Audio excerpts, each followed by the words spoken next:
Je vais introduire l'offrande florale d'aujourd'hui, offerte par la 10e paroisse. Nous remercions Dieu, le Père, qui a manifesté des miracles et signes. Et maintenant, lors de la retraite, nous a rempli aussi de l'espoir de la Nouvelle Jérusalem. Dieu a permis que nous puissions devenir la lumière, le sel du monde, pour que nous puissions dégager l'arôme de Christ. Pasteur principal, merci pour ta direction. Merci, Madame Libongdim, pour avoir dirigé la prière de Daniel. Nous voulons être plus remplis du Saint-Esprit et devenir des fruits et du réveil. Avec cet espoir, nous avons offert cette offrande pour la 10e paroisse. Chers frères et sœurs, aujourd'hui, nous étudions la 2e session des 10 commandements. La semaine passée, nous avons étudié le premier commandement, ne pas avoir d'autres dieux devant moi. Le seul et unique Dieu a créé les humains et tout ce qui existe et donne la vie et la bénédiction à l'humanité. Lorsque les gens servent des idoles sans signification, d'autres dieux, ils souffrent de l'ennemi diable et Satan. Notre Dieu d'amour a établi le premier commandement afin que nous recevions protection et bénédiction en ne servant que lui. Aujourd'hui, nous examinerons le 2e commandement qui interdit l'adoration des idoles. Cela signifie que nous ne devons jamais nous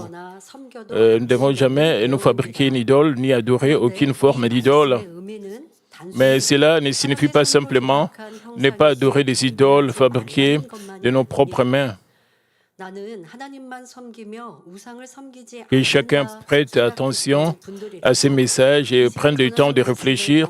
Si vous avez spirituellement adoré des idoles, même si vous croyez n'avoir servi que Dieu et aucune autre idole. J'ai prié au nom du Seigneur que vous retiriez toutes les idoles de vos vies et que vous présentiez comme des enfants bien-aimés et bénis de Dieu.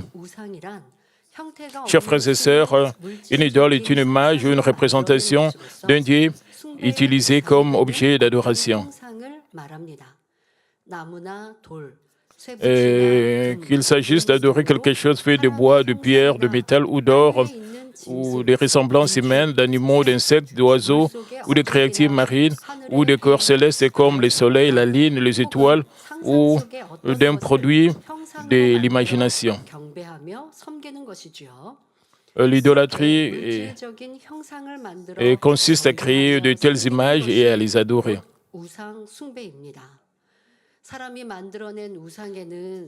Les idoles fabriquées par les hommes n'ont pas de vie. Elles n'ont pas non plus le pouvoir d'accorder de réponses et de bénédictions. À quel point serait-il insensé et ridicule pour que des personnes créées à l'image de Dieu, le Créateur, d'adorer des idoles formées par des mains humaines et de le prier pour obtenir des bénédictions. Ésaïe 46, 6 à 7 nous dit « Ils versent l'or de leur bourse et pèsent l'argent à la balance. Ils payent un orfèvre pour qu'ils en fassent un dieu et ils adorent et se prosternent. Ils le portent et ils le cherchent sur l'épaule. Ils le mettent en place et il y reste. Il ne bouge pas de sa place. Puis on crie vers lui, mais il ne répond pas. Et il ne sauve pas de la détresse. »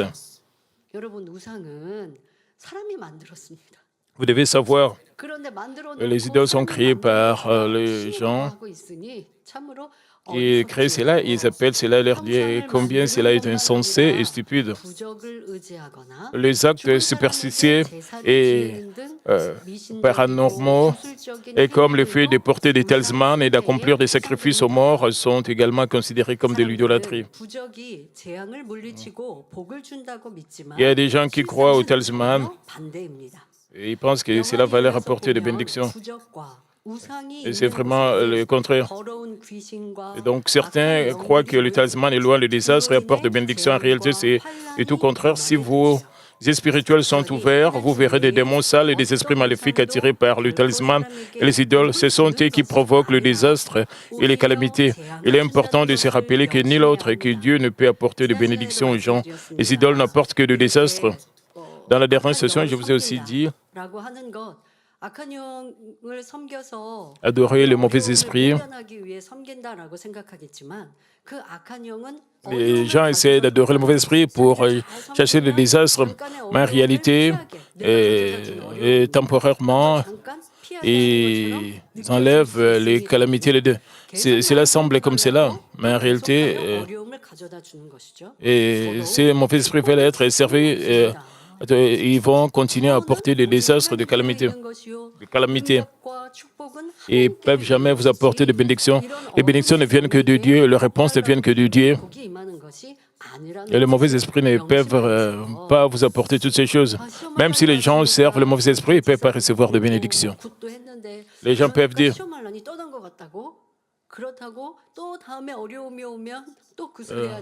les gens peuvent dire que leurs désastres ont disparu pendant un certain temps, mais les mauvais esprits vont continuer à apporter des désastres. Et fondamentalement, les mauvais esprits ne peuvent pas chasser les désastres. Vous devez partager l'évangile à de tels gens pour que ces gens puissent comprendre que seul Dieu peut résoudre leurs problèmes. Les mauvais esprits ne vont pas résoudre vos problèmes. S'ils ne sont pas servis,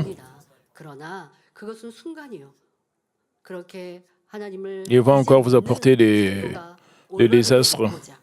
Mais une fois que vous croyez en Dieu, si vous croyez en Dieu d'une très bonne manière, Dieu a une puissance qui est vraiment incomparable au mauvais esprit.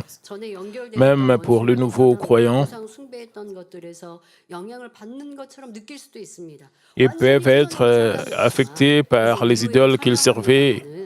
Mais s'ils coupent cela complètement, ils n'auront plus rien à voir avec le mauvais esprit.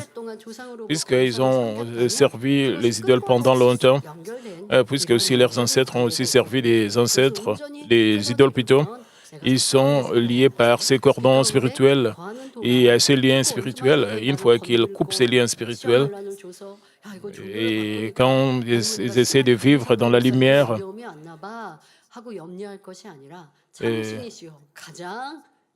et les mauvais esprits peuvent leur apporter des désastres, mais ils peuvent se demander, est-ce que parce que je crois en Dieu, c'est parce que j'ai tout cela? Mais une fois qu'ils entrent complètement dans le Seigneur, les mauvais esprits ne pourront plus les toucher. Et cet évangile clarifie toutes ces choses. J'espère que vous pouvez vraiment utiliser cela chaque fois que vous évangélisez. Pourquoi les gens désirent-ils fabriquer et adorer des idoles aussi insignifiantes? Ces idoles sont fabriquées par les mains des gens. Les gens ont besoin inné de voir de leurs propres yeux, de toucher de leurs propres mains pour une satisfaction totale. L'Exode chapitre 32, les Israélites qui ont quitté l'Égypte ont expérimenté la puissance de Dieu à de nombreuses reprises. Mais malgré tout cela, ils ont fabriqué et adoré des idoles en courant la colère de Dieu. Les Israélites ont servi Moïse avec qui Dieu était comme s'il était Dieu. Lorsque Moïse les quitta pour recevoir les commandements de Dieu, les Israélites ne purent supporter son absence et créèrent et adorèrent des idoles. Ils fabriquèrent un vaudeur, l'appela le Dieu qui les avait guidés. Et à cause de cela, les Israélites reçurent la grande colère de Dieu.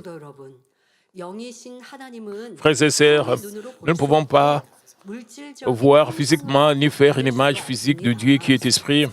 Il est donc important de ne jamais faire une idole et de l'adorer comme Dieu.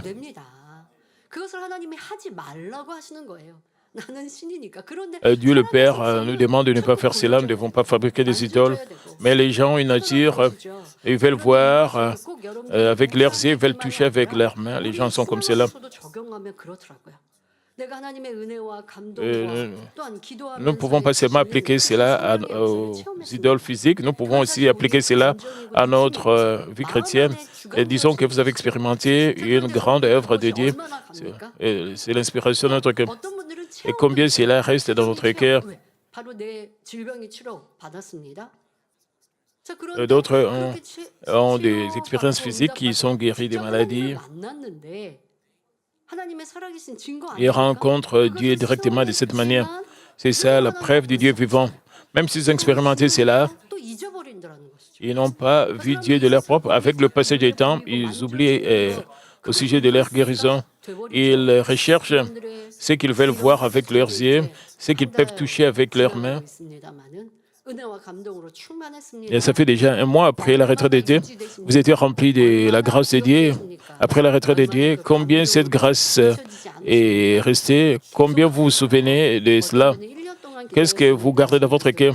Vous devez garder cela pendant longtemps dans votre cœur, la grâce que vous avez reçue lors de la retraite d'été. Vous devez garder cela même pendant une année et alors l'année prochaine, vous serez encore plus rempli du Saint-Esprit. Vous devez accumuler tout cela sans oublier cela, sans perdre cette grâce que vous avez reçue lors de la retraite d'été.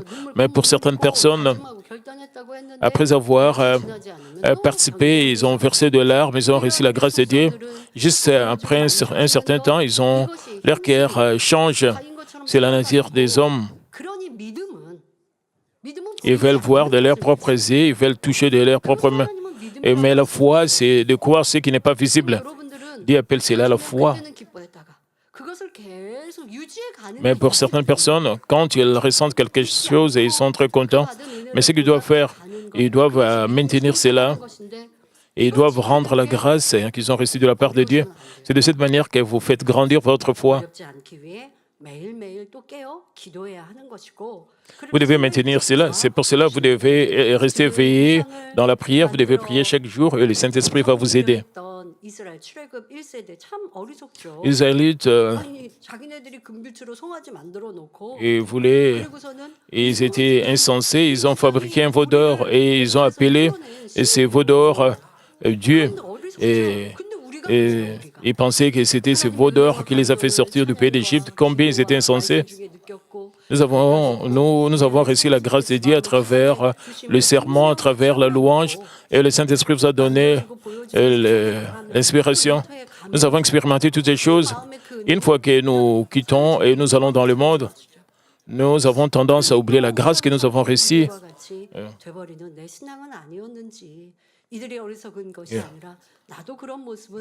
Nous ne devons pas devenir des insensés comme les Israélites. Nous devons examiner si nous devenons aussi des insensés comme cela. Et certaines personnes qui disent croire en Dieu servent et adorent les idoles qui ne sont pas physiquement des idoles. Par exemple, ils adorent ou prient devant une image de Jésus. Ils font une image de la Vierge Marie ou d'un des pionniers de la foi et l'adorent devant elle. Et ils fabriquent une grande statue et prient devant cette statue. Nous voyons de telles scènes. Et ce sont aussi des formes d'idolâtrie que Dieu méprise. Et la Vierge Marie et le pionnier de la foi sont des créatures de Dieu et ne doivent pas être adorés. Seul Dieu le Père, le Fils et le Saint-Esprit devraient être l'objet de notre adoration et de nos prières. Même si vous faites une image de Dieu et le Fils, ce n'est pas la vraie image de Jésus.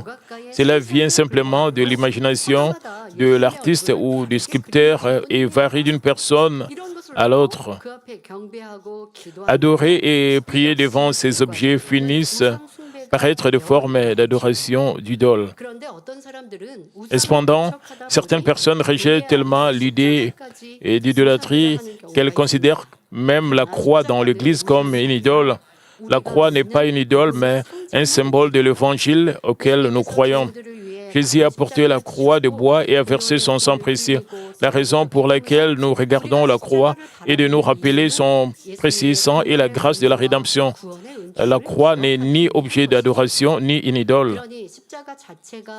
Les images de Jésus tenant un agneau ou de la dernière scène ne sont pas de forme d'idole en elles-mêmes.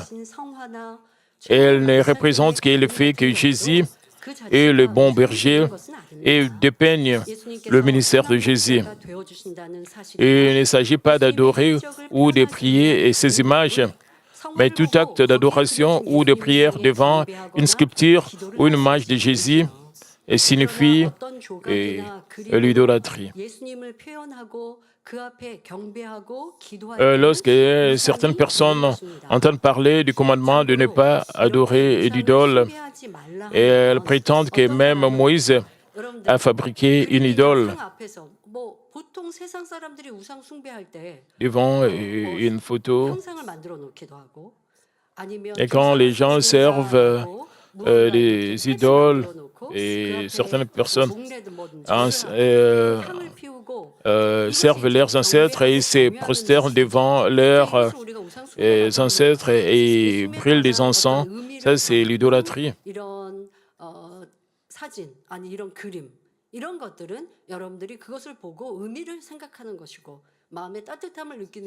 Mais les photos de Jésus, nous pensons juste à leur signification. Nous ne nous prosternons pas devant de telles photos.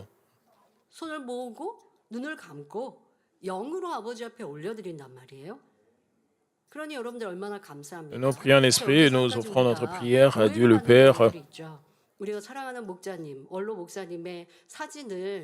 Parfois, notre berger,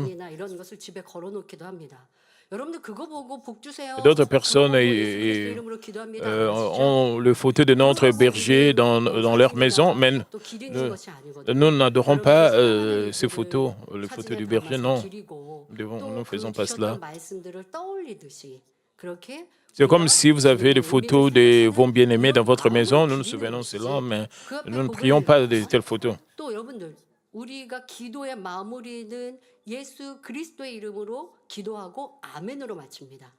Nous prions au nom de Jésus-Christ. C'est seulement que nous allons recevoir la réponse, c'est ce que dit la Bible. La réponse vient de Dieu. Nous devons prier au nom du Seigneur et nous devons recevoir la réponse de la part de Dieu. Quand vous priez devant Dieu. Vous priez au nom de Jésus-Christ. Parfois, nous étions mal compris. Ce n'est pas que nous prions le berger, non, nous ne faisons pas cela.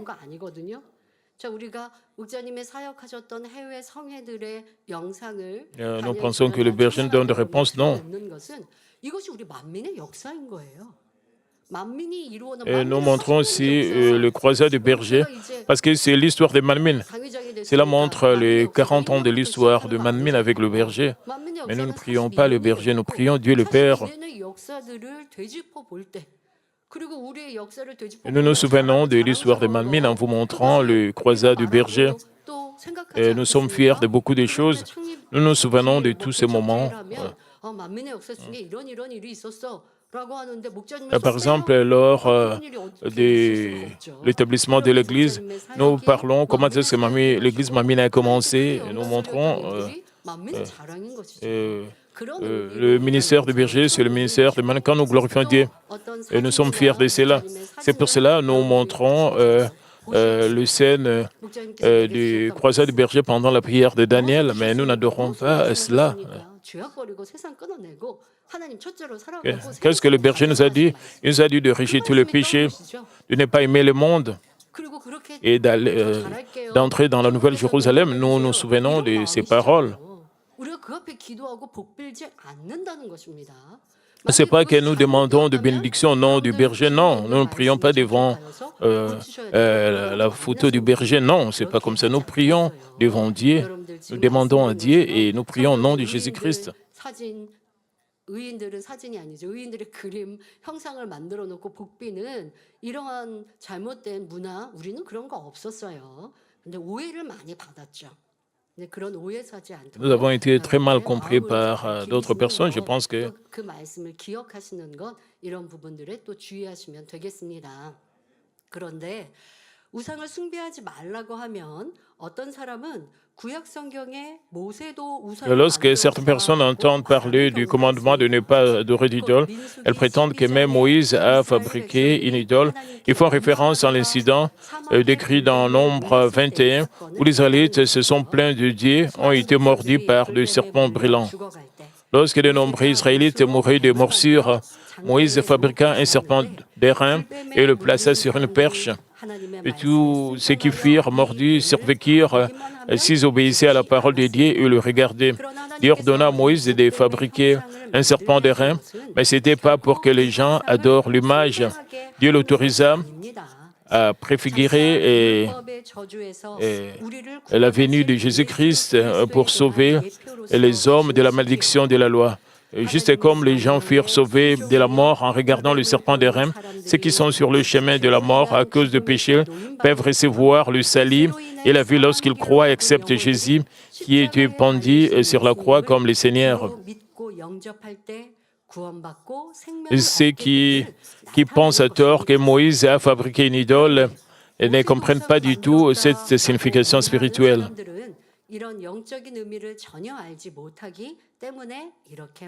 Deux Rois 18:4 parle des jours à venir où le roi Ézéchias enleva toutes les idoles d'Israël. Il brisa le statut, abattit les idoles et mit en pièces le serpent d'airain que Moïse avait fait, car les enfants d'Israël avaient jusqu'alors brûlé des parfums devant lui. On l'appelait Nehushtan. Bien que le serpent d'airain ait été créé par la volonté de Dieu, il nous dit qu'en aucun cas, il ne doit devenir une idole ou un objet d'adoration. Chers frères et sœurs, jusqu'à présent, nous avons examiné la signification charnelle de l'idolâtrie.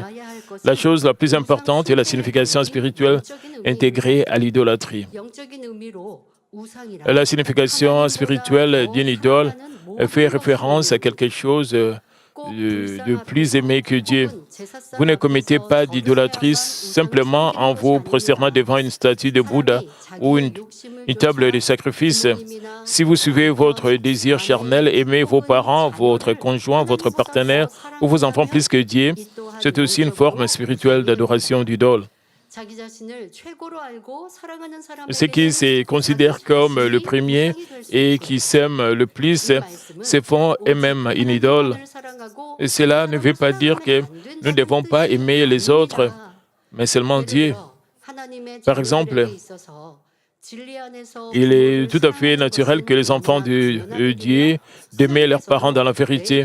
Dieu a également dit « honore tes parents ». Mais si vous vous écartez de la vérité par amour pour vos parents, cela se transforme en un culte des idoles, car vous aimez vos parents plus que Dieu. Si vos parents non-croyants n'aiment pas que vous allez à l'église le dimanche et que vous violez le sabbat pour leur faire plaisir, c'est aimer vos parents plus que Dieu. Cela ne déplaît non seulement à Dieu, mais montre que vous n'aimez pas vraiment vos parents. Si vous aimez vraiment quelqu'un, vous le conduirez au salut et à la vie éternelle. C'est ça le véritable amour. Il est important non seulement de respecter le sabbat, mais aussi d'évangéliser et de prier pour que vos parents reçoivent rapidement le salut. Et c'est ainsi que vous pouvez vraiment honorer et aimer vos parents. Il en va de même pour le parent. Si vous aimez vraiment vos enfants, vous devez d'abord aimer Dieu, aimer vos enfants en Dieu. Peu importe à quel point vous les chérissez, vous ne pouvez pas les protéger de l'ennemi diable par la puissance des hommes. Vous ne pouvez pas guérir leur maladie incurable, ni les faire grandir. Vous ne pouvez pas non plus les protéger des accidents. Mais Dieu peut les protéger si vous craignez Dieu et si vous confiez vos enfants en Dieu et les aimez dans le Seigneur. Dieu nous donne la force dans l'esprit et dans la chair et nous bénit avec le succès dans toutes choses. Pour que cela puisse arriver, le parent doit premièrement vivre dans la lumière. Même si les enfants sont encore dans les ténèbres, ils sont encore amis du monde. Si les parents vivent dans la lumière, la situation va changer. Mais si les parents vivent aussi dans les ténèbres, ils vont tous vers l'enfer. Même si vos membres des familles sont remplies de ressentiments et parfois vous pouvez pas bien, vous ne serez pas compris par eux, mais vous devez continuer à vivre dans la lumière, prier pour eux, pour les aider. Et si leur récolte n'est pas un péché, vous pouvez les aider, mais si c'est un péché, vous ne devez pas accepter cela.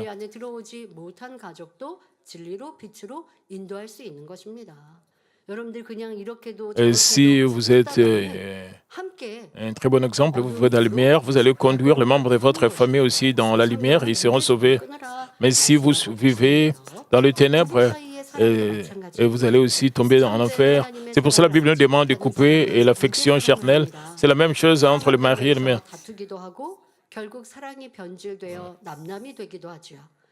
Ceux qui ne connaissent pas le véritable amour de Dieu partagent l'amour charnel. Ils se disputent même s'ils disent être amoureux. Finalement, ils ne deviennent pas meilleurs que les étrangers. Mais lorsque nous aimons en Dieu, nous partageons le véritable amour spirituel. Nous pouvons avoir un amour véritable et beau qui n'est pas provoqué, n'agit pas de manière inconvéniente et ne cherche pas son propre intérêt ou changement. Nous ne pouvons pas partager le véritable amour que lorsque nous aimons Dieu, le Père, avant d'aimer les autres. C'est pourquoi Dieu nous dit de l'aimer le plus et de ne pas servir d'idoles.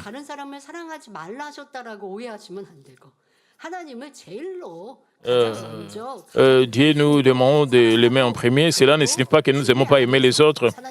Dieu doit être notre priorité. Dans la parole de Dieu, dans la vérité, nous devons aussi aimer les autres. La Bible nous demande, comme nous aimons le membre de notre famille,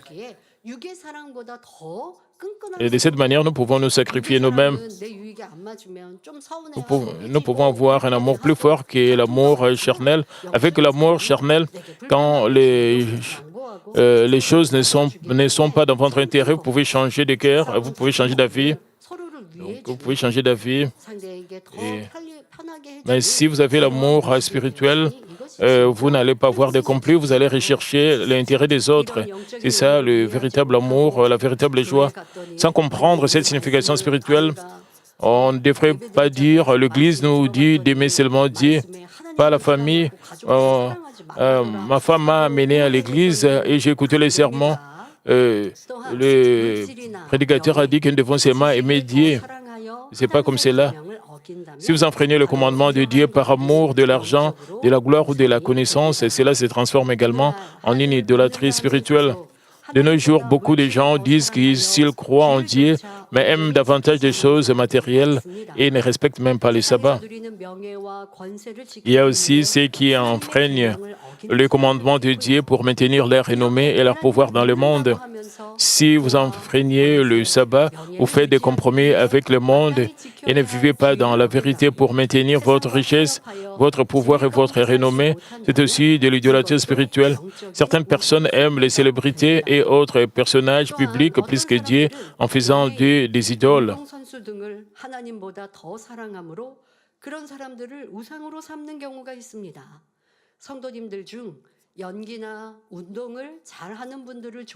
Il est normal d'aimer les gens qui excellent dans le théâtre ou le sport et d'admirer leur talent. Mais il est important de ne pas en faire des idoles qui viennent avant Dieu. Par exemple, certains membres de notre Église sont très admirés pour leur excellent talent en chant, en danse ou en musique, mais cela ne doit pas signifier qu'ils deviennent vos idoles. Vous devez bien penser à cela à l'Église. Vous dites que vous m'aimez et vous me suivez.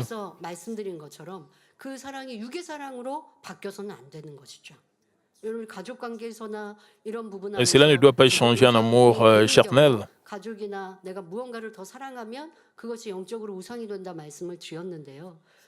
Si vous aimez quelque chose plus que Dieu, cela devient une idole. Quand vous aimez Dieu, comme vous me suivez, ça ne doit pas être un amour charnel. Je vous dis à plusieurs reprises, vous devez avoir une relation forte avec Dieu. J'ai le rôle J'ai la position juste d'un guide, je dois vous guider vers Dieu le Père. C'est mon rôle. 그것은 도움은 드릴 수 있죠. Je peux vous aider pour que je peux intercéder pour vous pour que vous puissiez recevoir des réponses. Quand vous ne faites rien, que vous ne comptez que sur moi sans rien faire, ça c'est pas juste. Selon la loi du monde spirituel, vous avez aussi votre part. Nous pouvons bénéficier de beaucoup de choses des pasteurs. Si vos pasteurs prient pour vous, vous pouvez rapidement recevoir la réponse. Et bien sûr, vous devez aussi satisfaire la mesure de justice de Dieu. Mais alors, si vous comptez complètement sur votre pasteur sans prier, ça, c'est pas juste. Donc, votre relation n'est pas juste. L'affection charnelle n'est pas bonne. Donc, vous devez couper l'affection charnelle.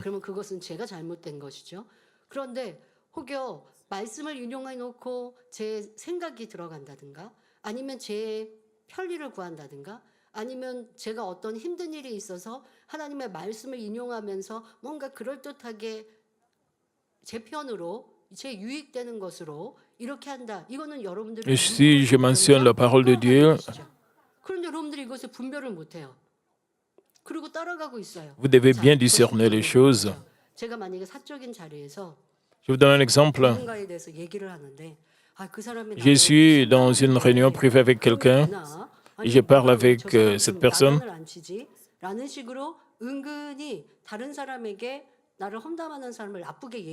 dis quelqu'un fait des commérages contre moi. Il y a des...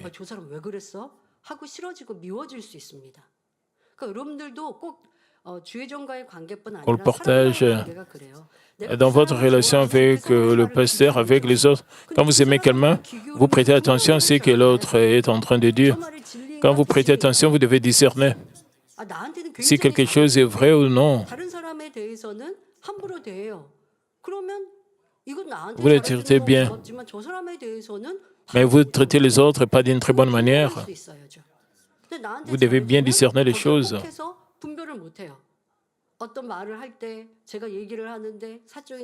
Quand je dis quelque chose dans une réunion privée, si je suis en train de faire des commérages contre quelqu'un, c'est-à-dire que j'ai la jalousie et l'envie, vous devez ressentir ça, vous devez discerner cela.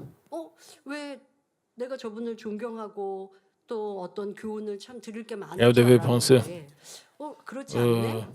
j'ai respecté, mais je respecte cette personne, mais elle n'est pas comme cela. Vous ne devez pas être juste amené avec votre amour charnel dans votre relation avec vos pasteurs, avec l'Église. Vous devez bien discerner. Cela ne signifie pas que vous devez détester ou éviter les autres. Non, vous devez savoir comment bien discerner les choses. Si vous ne pouvez pas discerner, et si votre pasteur fait quelque chose qui n'est pas correct, vous ne devez pas suivre votre pasteur. Dans le comité de performance artistique et dans l'association de pasteurs,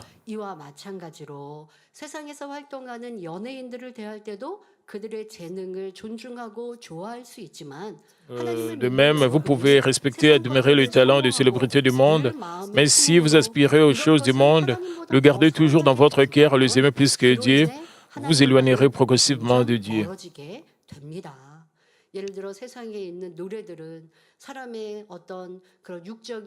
Par exemple, les chansons profanes et parlent au sujet de l'amour, ils chantent au sujet de l'amour. Parfois, vous aimez de telles chansons. Et les phrases, c'est comme si cela représente votre cœur. Et vous aimez la musique de cet artiste. Et vous aimez ça. Ça, c'est l'affection charnelle. Quand vous les suivez, qu'est-ce que vous allez faire?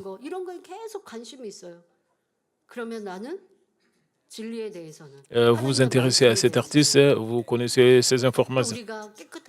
Et vous perdez votre intérêt dans la parole de Dieu et dans la vérité. 이렇게 평가하게 되어지고.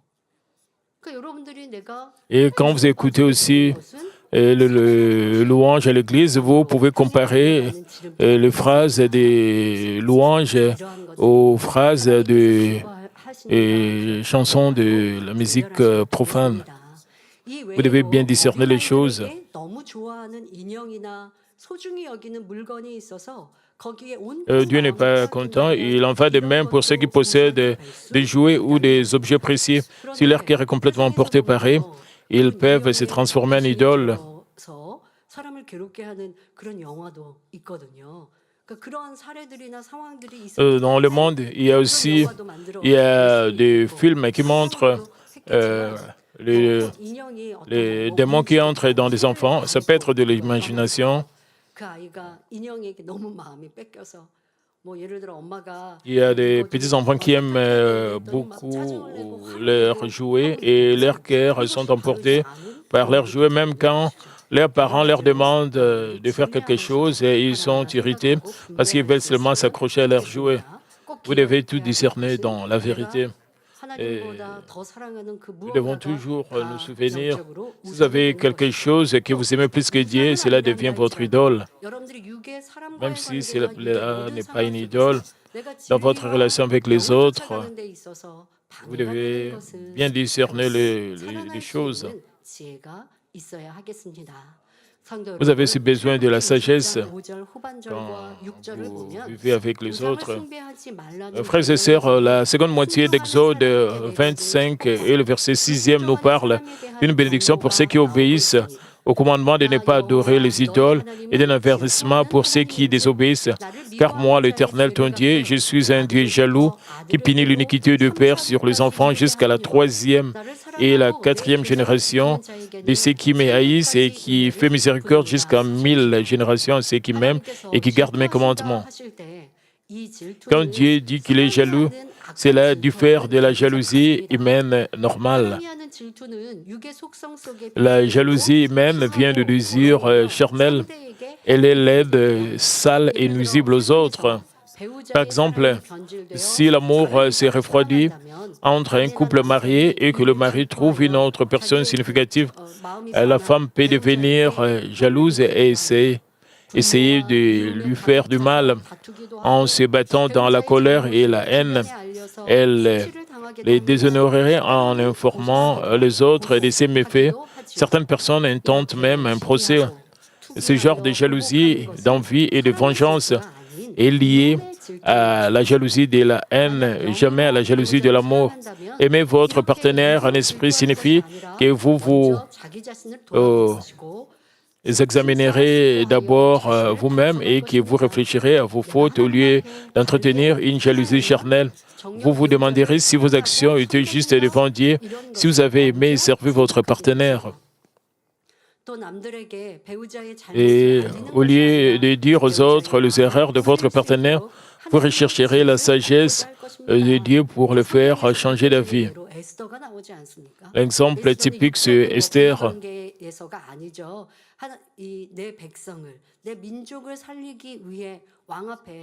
Et pour sauver son peuple, elle s'est présentée devant le roi.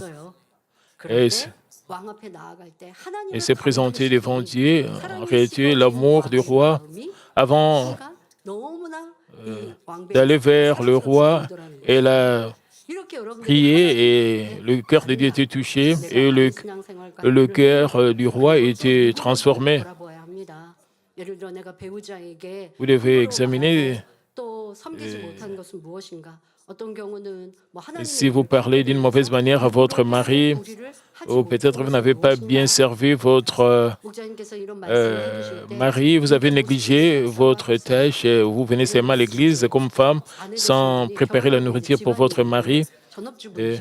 Et notre berger nous a demandé, les femmes doivent aussi examiner tout ce qu'ils font à la maison, elles doivent plutôt bien préparer la nourriture. Même si elles doivent venir à l'église, elles doivent bien servir leur mari avant de venir à l'église. Et s'ils ne prennent pas soin de leur famille et ils viennent seulement à l'église, ça c'est un problème. Donc le berger a toujours insisté sur cela, pour que cela ne soit pas une occasion de chute pour vos maris. Je parle aux femmes.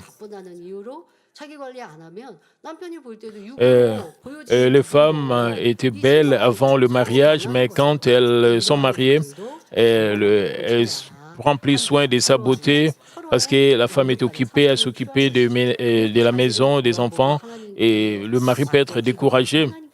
Vous devez toujours vous examiner en tant que femme. Avant votre mariage, vous étiez toujours très belle, bien maquillée. Et vous devez continuer à faire cela même quand vous êtes mariée. Quand vous devenez un peu sale, et cela peut décourager votre mari à regarder ailleurs. Donc vous devez penser à tout cela. 그러면 하나님께서는 어떠한 사랑의 질투를 하실까요?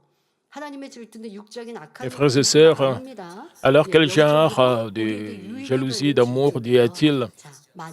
Et si le croyant adore les idoles, Dieu détourne le regard et l'ennemi diable et Satan prend le dessus.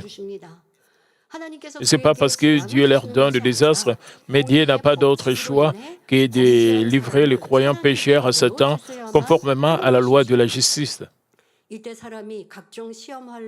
Les gens réalisent leurs erreurs, se repentent et reviennent à Dieu après avoir fait face à diverses épreuves et tribulations et deviennent pauvres de cœur. C'est le résultat de la jalousie de Dieu.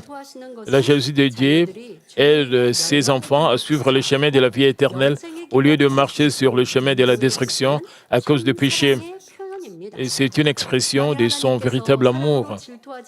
Que se passera-t-il si Dieu n'était pas jaloux et ne fermait pas les yeux sur le croyant pécheur, pardonnant sans condition et ne laissant rien se produire malgré leurs péchés? Les gens ne seraient pas capables de se repentir, ils commettraient donc de péchés à répétition et finiraient sur le chemin de la mort éternelle.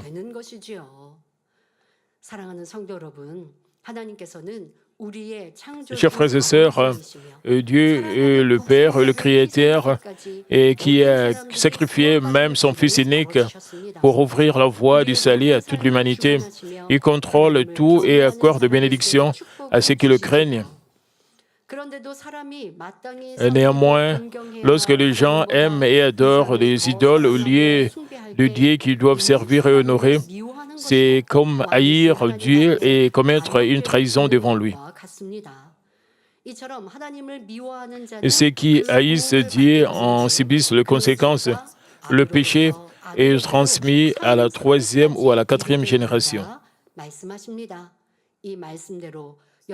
Et comme le dit la parole, les familles qui adorent sévèrement les idoles et commettent le mal souffrent continuellement des soucis et des problèmes. Le problème financier et diverses tribulations continuent à survenir et elles ont des personnes atteintes de maladies incurables, des handicaps, des troubles mentaux, des possessions démoniaques et des suicides. Si ces tribulations persistent sur 4 générations, la lignée familiale s'effondrerait et atteindrait un point de non-retour. Pourquoi Dieu n'a-t-il pas conclu avec la 4e génération, mais a-t-il dit et la 3e ou la 4e génération, laissant ainsi une place au mouvement? C'est un signe de la miséricorde de Dieu. En d'autres termes, même si les ancêtres adoraient des idoles et s'opposaient à Dieu, un membre de la famille peut recevoir la miséricorde de Dieu et mettre fin au désastre.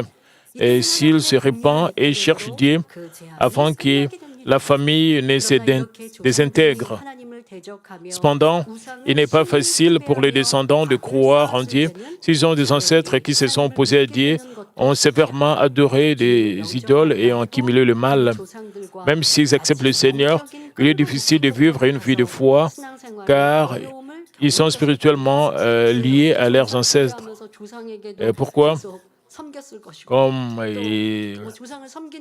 ils adorent les ancêtres, leurs ancêtres ont adoré des ancêtres, des idoles. Ils ont aussi servi leurs ancêtres et ils apportent des démons. Et la famille sera toujours tourmentée par de mauvais esprits, même si leurs descendants acceptent le Seigneur avant et vivraient complètement dans le mer, ils seront toujours affectés par les mauvais esprits et que leurs ancêtres servaient. L'ennemi diable et Satan les accusent continuellement, les empêchent d'avoir la foi pour les ramener à la mort de toute façon. Même dans de tels cas, si nous continuons à nous repentir au nom de nos ancêtres avec un cœur humble, à nous débarrasser de notre propre mal et à rechercher la miséricorde de Dieu, nous pouvons certainement recevoir la protection par la grâce de Dieu. Ceux qui aiment Dieu et respectent ses commandements bénéficieront de la grâce de Dieu pendant 1000 générations, c'est-à-dire pour toujours. Une fois de plus, nous pouvons ressentir l'amour de Dieu à travers sa parole qui dit que les désastres dureront jusqu'à la 3e ou la 4e génération, mais les bénédictions pour 1000 générations. Laissez-moi conclure ce message. Chers frères et sœurs, si vous craignez Dieu et n'adorez pas les idoles, vous et vos descendants serez bénis. Cependant, ce n'est pas parce que les ancêtres ont bien servi Dieu que les descendants recevront des bénédictions inconditionnelles. Par exemple, Abraham, l'ancêtre de la foi, était gravement aimé de Dieu. Dieu a promis de bénir le descendant d'Abraham pour les générations à venir. Cependant, ceux qui ne craignaient pas Dieu parmi les descendants n'ont pas été bénis. David aimait aussi Dieu et des bénédictions lui ont été promises pour ses descendants. Mais c'est les descendants de David qui ont quitté Dieu n'ont rien eu à voir avec la promesse de bénédiction. Et ce n'est que s'ils aimaient Dieu, vivaient dans la vérité et ne se souciaient pas avec des idoles qu'ils pouvaient recevoir et profiter de toutes les bénédictions accumulées même d'en haut. Et cela signifie, même si Dieu promet de bénédictions pour 1000 générations, si vous quittez Dieu, vous ne serez pas bénis. Mais si vous servez bien Dieu, vous craignez Dieu, les bénédictions vont continuer et vous allez partager, bénéficier des bénédictions de vos ancêtres. Chers frères et sœurs, j'espère que vous ne fabriquerez ni ne servirez aucune idole. Je prie au nom du Seigneur et que vous receviez et jouissez tous abondamment des bénédictions que Dieu a promises à vous, à vos enfants, à vos familles, pour les générations à venir. Prions tous pour ces messages. Père éternel, merci pour ces messages combien importants. Permets que nous ne puissions pas adorer d'autres idoles, que nous ne puissions pas fabriquer les idoles, que nous ne soyons pas insensés et stupides vers. Permets que nous puissions bien comprendre ces messages et que nous puissions garder tes commandements, Père. Permets que nous ne puissions pas aimer une autre personne ou un autre objet plus que toi, Père. Que tu sois toujours notre priorité, Père. Nous voulons recevoir tes bénédictions, même nos descendants. Au nom du Seigneur Jésus-Christ, j'ai ainsi prié. Amen. Maintenant, je vais prier pour les malades. Posez vos mains sur vos parties malades. Si vous n'êtes pas malade, posez votre main sur votre cœur. Recevez cette prière pour le désir de votre cœur, Dieu de bonté. Et permet que nous puissions voir la vie à travers ces mains. Si nous avons des idoles, permet que nous puissions couper cela complètement. Même si nous n'avons pas eu d'idoles, si nous avons quelque chose qui nous empêche de vivre dans la vérité, dans les lumière, permet que nous puissions découvrir cela, que nous puissions nous couper complètement de tout cela. Père, s'il te plaît, aide-nous. Pose ta main sur tous ceux qui reçoivent cette prière et que toutes sortes de maladies soient guéries. J'ordonne au nom du Seigneur Jésus-Christ. Et tout ce qui est de diable et Satan soit chassé, toutes sortes de maladies, germes, virus, soient consumés par le feu du Saint-Esprit et qu'ils soient complètement guéris. S'il te plaît, Père, de pied jusqu'à la tête, pose ta main sur eux. Et Père, permet qu'ils soient complètement guéris et qu'ils soient en bonne santé, Père. Et spécialement, les coronavirus et des retours, s'il te plaît, protège nos membres du coronavirus partout où ils sont. Et Père, tout ce qui est tout et s'ils souffrent de tous les symptômes du coronavirus, que tout cela soit consumé par le feu du Saint-Esprit. J'ordonne au nom du Seigneur, tout ce qui est maladie, germe, soit consumé par le feu du Saint-Esprit, que tout cela puisse disparaître. S'il te plaît, protège nos membres de toutes ces maladies épidémiques et protège nos élèves, nos étudiants. Père, qu'ils puissent bien étudier, qu'ils puissent bien faire leurs devoirs. Protège tous les membres de Mamie, toutes les églises branches. Protège-les dans ton amour. S'il te plaît, protège-les de toutes sortes d'accidents, de désastres, de toutes sortes de problèmes. Protège leurs maisons, leurs affaires et leurs lieux de travail. Merci, j'ai ainsi prié au nom de notre Seigneur Jésus-Christ. Amen.